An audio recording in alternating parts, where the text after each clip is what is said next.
Diana, you've been writing the most beautiful words about gratitude this year. Like I live, when you're from the cottage note comes in my inbox, inevitably I'm having a crazy busy moment and I slow down and I read. Oh, thank you. Tell me why you think it's important for us to focus on gratitude these days. You know, it was not a project that I came to easily. Mm-hmm. It was not something that I thought, oh, I always want to write a gratitude book because I'm really grateful. And, you're laughing at me because I think you know. I know. You're like, this was hard. Yeah, that this was not a way that I think even my friends and people I work with for a long time who like me would have said, oh yeah, Diana, she's naturally thankful person. And actually, eventually that ate away at me. I think it was after two friends of mine passed away within the same 3 months, Marcus Borg and then Phyllis Tickle. Oh my goodness, wasn't that sad to have those great people leave us in the same season? And they were not the same kind of person. They were very different, but they were both friends. And I realized after they died that one of the things that you could say about each one of them is that they were really grateful. They were grateful for their lives. They were grateful for the amazing places they got to go and the people they met and all the chances they had to do good in the world. And so I thought about that, and I really thought to myself, I would like it that if after I die, people would at least say something like that about me. Oh my goodness. So you're doing your book is expressing your own gratitude for these beautiful mentors, these beautiful spirit guides. Yes. Guides for all of us. And, you know, here I was as I was thinking about the book, and I was in my late 50s and struggling with these friends who had died, who were in their 70s and 80s. And I thought, I have a lot to learn. And so I think that that's actually a beautiful thing. Right. Is you get to a certain place in life and people say you can't change. Yep. And I don't think that's true. Of course we can change. I think we can always change. Yeah. And so this project for me, it started out that way. That I wanted to understand what gratitude really was, why I had a hard time with it, and what I could do to be better. And so I began to write the book. And I began to write the book. And then you kept beginning to write that book? Well, it was 2016. Wow. And so, you know, I'm working on my little gratitude project and writing gratitude letters and all this sort of stuff. And all of a sudden, I was already upset in 2016 because of all the stuff that was going on with the shooting of the young black man. Oh my goodness. I mean, I was paying attention, and I got invited to go on the protest in Ferguson and some other things because it matters to me. It upset me deeply. It was horrifying. It was. Right? It was completely horrifying. It was so unlike what I thought about America. And that just shows, you know, ignorance as a white person. But I cared, and I wanted to know more. And so that had upset me. But then 2016 began to unfold. And it wasn't just black men in the street, but it was Nazis at political rallies. Correct. And Charlottesville and I was that whole election was so shocking. And there was a moment in the fall of 2016 that I called up my editor at Harper and I said, I can't write anymore. And she said, well, why not? And I said, well, I just don't feel grateful. Oh. You know, for what's going on right now. Right. And she said, well, your book is due on April 1st next year. You really need to get this project underway. And I said, okay, I'm going to still research it. Right. I'm still going to play with ideas. I'll write what I can. But please don't expect that you're going to get anything substantial from me until after November 9th, 2016. And this is what I actually said to her. When everything goes back to normal. Oh no. Oh my goodness. Did you have that feeling like I had when you woke up the next morning and you thought you were in a nightmare? Yes.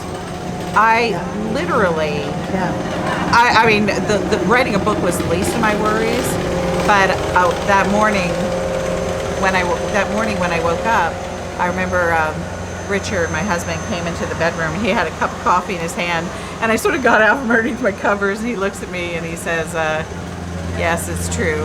You know, Donald Trump was elected president of the United States. And I just put the covers back over my head. And so that is, so what is obviously the case there is, here I'm writing a book about gratitude.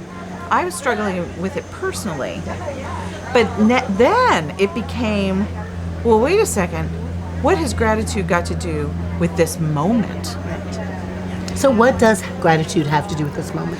Well, the thing that one and this one. Yeah. Because we're in a weird moment right now. Yeah. Right? I mean, the thing that I really discovered as I worked through the project and continued to just press into the questions was that the reason I wasn't grateful is that I had gotten gratitude wrong. Mm-hmm. And what I thought was that gratitude was some sort of required payback.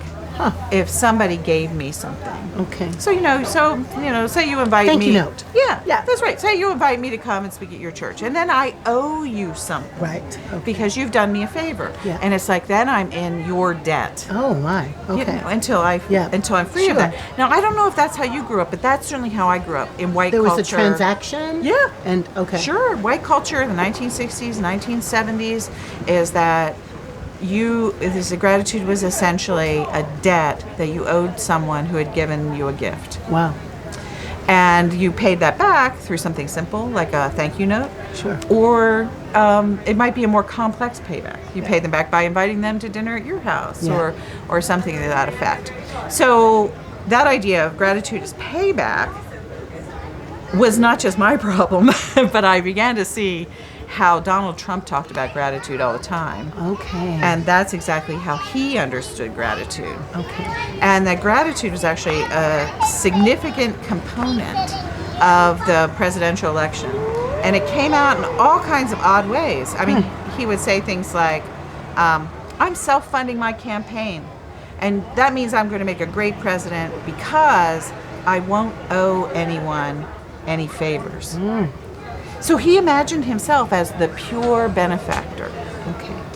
And we drank some of that Kool-Aid. Well, certainly there were people who believed that. Yeah. And then he also depicted Hillary Clinton, which I thought was really fascinating, and it's sexist too. He said, well, you can't trust her because she took $500,000 from Goldman Sachs. And since she took that money, she's going to owe them something. Right. Whereas I owe nothing. And so he depicted himself as an untouched benefactor, right, who would only act in magnanimous ways for people who were under him. Right. Whereas Hillary Clinton yep. owed these malevolent forces. Yeah. And there's something right now, Diana, at work that's, and because he won, and because he's not been defeated, and because we're grateful. That's right. God blessed this whole thing. God ordained this whole thing. Well, and some people are grateful to God for this yes. turn of events. Yeah. There are people who are like that, and then there are other people who are not grateful at all. Right. And one of the fascinating things that anybody can do is go to his Twitter account and look for the times he mentions gratitude or thanks or Thanksgiving, and he talks about gratitude quite a bit.